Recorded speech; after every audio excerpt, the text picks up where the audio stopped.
भाई मैंने सुना है कि NXT में आज बहुत सारे मेन रोस्टर के सुपरस्टार्स आए हैं। आज मेरे को NXT देखनी थी बट लाइव नहीं देख पाया, लेकिन हाँ जरूर देखूंगा और उसका रिव्यू भी डालूंगा। मतलब मैंने ये सोचा है ना कि अब NXT के सुपरस्टार्स जब वैसे ही दिखने वाले मेन रोस्टर में, तो अब NXT देखना शुरू किया जा सकता है। So that is why I am starting NXT again. तो यस जो चैंपियंस ऑफ द वर्ल्ड, मैं हूँ 3DX चेतन एंड आप जो भी सोच रहे हो किसी को फर्क नहीं पड़ता। नहीं, ये मैंने नहीं कहा, ये कहा है फिन बैलर ने, the Monday night maestro.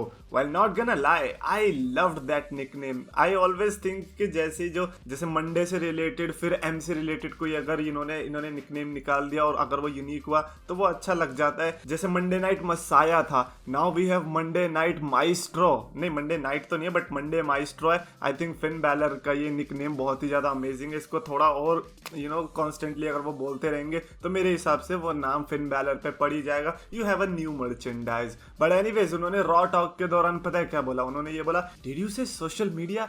Nobody cares what anyone says on social media. Facebook, Instagram, Twitter, nobody cares. We do our talking in the ring and the Monday Night Maestro proved once again that he is a legend.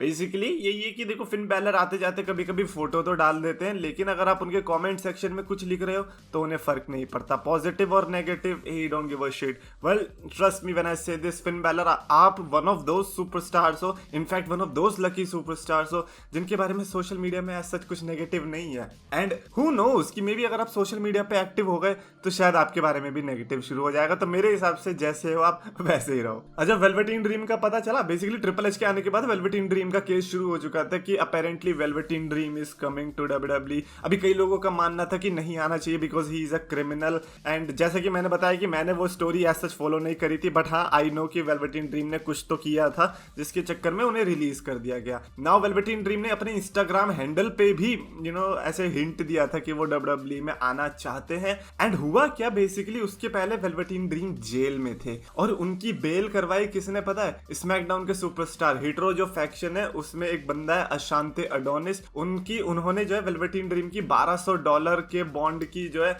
Bell करवाई थी ताकि velveteen dream बाहर आ सके, only to find Velveteen Dream back in the jail again. Yup, जैसे ही bell हुई उसके 4 दिन के बाद 26 अगस्त को वेलवेटीन ड्रीम दोबारा से जेल के अंदर चले गए फॉर वेरी डिफरेंट क्राइम। तो अब ऐसे में मेरे को नहीं लगता कि वेलवेटीन ड्रीम के आने के कोई भी चांसेस है या फिर कोई भी बुलाना चाहता होगा। However I am personally disappointed because मेरे को ऐसा लगता था कि वेलवेटीन ड्रीम का जो वो कैरेक्टर था आई गेस वो वेस्ट हो गया। मतलब वो एक ऐसे बंदे पे अगर जाता जो कि क्रिमिनल नहीं था तो ज्यादा अच्छा रहता बिकॉज हमें एक बिग टाइम सुपरस्टार देखने को मिलता। ब्रो वो स्टार्टिंग से लेकर एंडिंग तक character was just something else. तो मेरे को लगता है कि बहुत बिग टाइम प्लेयर हमारे पे वेस्ट हुआ है just because of his ability to do crime and it's just bogus man। मतलब सोच रहे बंदे के पास कितना कुछ था करने को, लेकिन what he chose, let's do the bad things। बढ़िया भाई, हगते रहो। स्पीकिंग ऑफ हगना, रॉ ने हगना बंद कर दिया है। मतलब एज अ रिव्यू अगर हम बनाते हैं, आपके कमेंट्स पढ़ते हैं तो पॉजिटिव तो आ ही रहा था, लेकिन पॉजिटिव वो और भी ज्यादा अच्छा लगता है जब नंबर्स में वो शो होता है। WWE रॉ की व्यूअरशिप पिछले हफ्ते के मुकाबले 5% बढ़ती दिखाई दी, जब इस हफ्ते की व्यूअरशिप आई 2.1 मिलियन की। And that is a good number considering कि अब तक जो हम व्यूअरशिप की बात कर रहे थे वो ये कर रहे थे कि स्मैकडाउन की 2.1 आ रही थी, रॉ की आ रही थी 1.4, 1.6, 1.7 एंड नाउ सडनली 2.1 मिलियन की व्यूअरशिप आता देखना आई गेस उनके लिए मोरल बूस्ट भी होता होगा कि हाँ चलो कुछ चेंज अब जो कर रहे हैं वो लोगों को पसंद आ रहा है। तो I really like that. And come on यार, किसको पसंद नहीं आएगा जब आप ऐसे ब्लॉकबस्टर सेगमेंट्स डालने वाले हो, ब्लॉकबस्टर मैचेस डालने वाले हो। Raw is just killing it man. मतलब मैं जितनी तारीफ करना चाहूँ, मतलब सोच रहा हूँ रॉ में इतना गंदा मेन इवेंट हुआ बावजूद इसके मतलब पॉजिटिव साइड ही दिख रही है। यूजुअली क्या होता है, मेन इवेंट अगर हक देता है तो पूरा शो याद नहीं रहता, बट कम ऑन मैन, आप नहीं कर सकते इस चीज से डिसएग्री कि यार ये जो शो है ना ये अच्छा था। अच्छा, बेरन कॉर्बिन बोर हो रहा था तो उसने Q&A के लिए पूछ लिया, तो किसी ने पहली बात तो क्राइम था ये, सबसे बड़ी बात बेरन कॉर्बिन को ये पूछना। उन्होंने ये पूछा, did you ever consider working with Brock Lesnar? क्या, एक minute, do you want to see Brock Lesnar versus Baron Corbin? भाई साहब क्या हो गया दुनिया को? तो बेरन कॉर्बिन ने लिखा not my choice but definitely would. भाई अच्छी बात है आपकी चॉइस नहीं है, लेकिन आप करोगे तो वो तो खैर अलग बात है, लेकिन जिसकी भी चॉइस है वो डेफिनेटली कॉर्बिन वर्सेस लेसनर तो नहीं करवाने वाला। नेक्स्ट थिंग यू नो क्या पता हो ही जाए, बिकॉज रेंस वर्सेस कॉर्बिन हुआ है और कर्ट एंगल वर्सेस कॉर्बिन हुआ है, तो फिर कॉर्बिन वर्सेस लेसनर में क्या दिक्कत है भाई साहब। हाइट भी सही है बंदे की, बॉडी भी सही है, रिंग में सेफ है, तो you never know. By the way, would you want to see Baron Corbin versus Brock Lesnar ever in your life? And finally let's talk about Roman Reigns, because Roman Reigns के officially 2 साल complete हो चुके हैं। WWE ने जो है डाल दिया ट्वीट कि यार देखो 2 years as champion, believe that, congratulations to the tribal chief Roman Reigns on the incredible accomplishment। और उसके ऊपर रोमन रेंस ने रिप्लाई देते हुए लिखा a run like never before, success in every single measure, in every category, this is what the top of the mountains look like, so acknowledge and appreciate it। and not only that, Roman Reigns ने ये भी record बनाया, पिछले 36 साल के अंदर कोई भी ऐसा सुपरस्टार नहीं दिखा था जो 2 साल तक कंपनी का टॉप चैंपियन था। इसके पहले जो था वो हल्क होगन था, जो कि 2 साल तक टॉप चैंपियन था कंपनी का, और उसके 36 ईयर्स के बाद हमें ये पहला सुपरस्टार देखने को मिला है। सो इफ यू से कि Hulk Hogan Roman Reigns same category, absolutely. But Roman Reigns के एन वर्ड बोलने पे कोई दिक्कत नहीं होती जितना हल्क होगन पे हो गई थी। कमेंट्स की तरफ भी पढ़ लेते हैं। अमन मिंज ने लिखा कि भाई सुनने में आ रहा है कि गुड ब्रदर्स इंपैक्ट का कॉन्ट्रैक्ट इस वीक खत्म होने वाला है, वो भी आ सकते हैं। यार देखो गुड ब्रदर्स अगर मेरे को ऐसा तो नहीं लग रहा कि कहीं एजी स्टाइल्स को इतना वीक इसीलिए दिखाया जा रहा है कि यार देखो एजी स्टाइल्स बेचारे कुछ नहीं कर पाए, पहले देखो एजी स्टाइल्स ऐसे थे लेकिन जब से गुड ब्रदर्स आए हैं वो ऐसे हो गए। May be he is waiting for that right spot कि कब वो द ओसी जो थी वो दोबारा से बनने को देखने को मिल जाए। बट बेस्ट केस सिनेरियो तो वही होता कि एजी स्टाइल्स और फिन बैलर साथ में काम कर रहे होते और गुड ब्रदर्स आते और बुलेट क्लब बनती तगड़ी वाली। आई मीन उससे ज्यादा अच्छा सिनेरियो तो आई डोंट थिंक सो कि कहीं पे देखने को भी मिलने वाला था। But I am not that interested in गैलोज and Anderson, but अगर आते हैं एंड विल सी कि किस तरीके से आते हैं तब बताई जाएगी कि एक्चुअली में इंटरेस्ट आया कि नहीं आया। अबरा हुसैन ने लिखा है कि Chetan looks like Indian version of Babar Azam.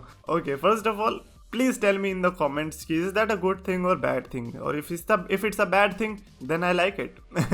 Roman Reigns official ने लिखा कि WWE ज्यादा रिटर्न करवाएगी तो अच्छा नहीं होगा भाई, बिकॉज AEW वाले भी बहुत रिटर्न करवाते हैं। देखो AEW का केस अलग है लेकिन WWE का केस अलग है। WWE के केस में क्या हो रहा है, वहां पे पाप धुले जा रहे हैं क्योंकि WWE के विंस मैकमैन ने जितने भी पाप किए थे रिटर्न करवा के ट्रिपल एच उन सबको जो है साफ कर रहा है। तो ऐसे में अभी थोड़ा और टाइम लगेगा, थोड़े और टाइम तक रिटर्न होते दिखाई देंगे उन सुपर स्टार्स का जो कि लाइक बैक स्टेज के अकॉर्डिंग गलत तरीके से रिलीज हो गए। तो इसीलिए वो रिटर्न होने जरूरी भी है मोरल पॉइंट ऑफ व्यू से। मतलब मैं ये अपने लिए नहीं कह रहा हूँ, मेरे को ऐसा लगता है कि उन लोगों को ये लगता होगा कि हाँ मोरली जो हमने किया वो गलत था, या फिर जो विंस मैकमैन ने किया गलत था, हम उसको सुधार सकते हैं तो सुधारेंगे, इसीलिए हमको ये रिटर्न देखने को मिल रहे हैं। ऑल टाइप ने लिखा है कि ब्रे वाइट का असली नाम की क्लैश एट द कैसल की फर्स्ट रॉ की टिकट बुक। 1 मिनट, आपको किसने बताया? सबसे पहली बात तो ये बताओ। एंड अगर आप ये कह रहे हो तो भाई स्मैकडाउन में भी हमें एक बार ब्रे वाइट द फील्ड देखने को मिला था। वो अलग बात है कि वो फील्ड जो है सिर्फ ऑडियंस में सिमट के रह गया, उसके आगे नहीं आ पाया। बट अगर वही वाला फील्ड है देन हु इज एक्साइटेड।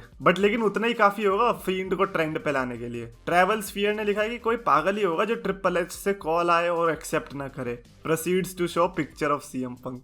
यार ये मैंने वीडियो जाके देखी तो एक्चुअली में ऐसा ही था, बट ये बहुत ही ज्यादा कोइंसिडेंट था। मतलब मैंने ऐसे जानबूझ के नहीं किया था, लेकिन हाँ अब जब हो गया then I would definitely agree कि हाँ यार ये बहुत सही हुआ। मतलब एक्सीडेंट कभी कभी जो है अच्छे भी होते हैं यार। एंड फाइनली साइक चक्रवर्ती ने जो लिखा, आई रियली लाइक जो इन्होंने लिखा, what if Gunther versus Sheamus in Clash at the Castle, Braun Strowman confronts Gunther and in the next premium live event I guess Extreme Rules we will be going to have Gunther versus Braun Strowman for the Intercontinental Championship. That will be a banger, I guess. What if your thoughts on it, Chetan? By the way, ये Gunther से Walter कैसे हो गया भाई एक ही paragraph के अंदर? तो मेरे को ये ब्राउन स्ट्रोमन की इंट्रोडक्शन थी ना इसके अंदर, ये वाला ज्यादा पसंद आया क्योंकि इसके पहले जितने भी इंट्रोडक्शंस मैंने देखे थे कि हाँ WWE को ऐसे इंट्रोड्यूस करना चाहिए ब्राउन स्ट्रोमन को, वो उतने खास नहीं लग रहे थे। But I guess this was actually good. तो मेरे को लगता है कि अगर स्ट्रोमन आते हैं और यहाँ पर आते हैं then that would be a better idea. And Gunther versus Braun Strowman, the